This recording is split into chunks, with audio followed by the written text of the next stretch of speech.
Mrs. Thatcher flew northwest with the Pakistani president to see at first hand the results of the Soviet occupation of Afghanistan. Nasir-Bagh houses about 10,000 refugees. The United Nations has called this the largest single refugee problem in the world. The British Prime Minister was greeted by children from the camp and then by elders from each of the provinces of Afghanistan. Inside the bright tented enclosure, 1,500 men waited. We were told that many of these men were Mujahideen who travelled from the border specially for this meeting. A mullah chanted some verses from the Quran concerning exiles. Mrs. Thatcher promised them an extra £2 million worth of aid, and she made clear the West's support for the Afghan resistance fighters. I want to say that the hearts of the free world are with you, and with those of your countrymen who have stayed... And that gained her ringing shouts of support. That was an all-male audience. Afterwards, Britain's first woman Prime Minister met the leaders of the refugee women, but that meeting was private. After lunch of curried goat, Mrs. Thatcher and General Zia flew northwest up the Khyber Pass, the ancient route through the mountains to the Afghan border.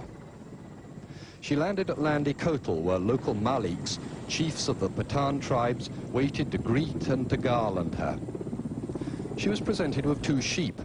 The Prime Minister patted them to signify acceptance. She said, "Look after them for me," a little optimistically, because tomorrow is an important feast day. The entourage stopped a few miles short of the border at an old frontier observation post where Mrs. Thatcher gazed into Afghanistan. At the border, the Prime Minister and General Zia inspected a guard of the famous Khyber Rifles. Then there was a strange little cross-border incident. 3 Afghan soldiers shook hands with the Pakistani president, but there were no Russians around. The Prime Minister and the President climbed a little hill, which the border crosses.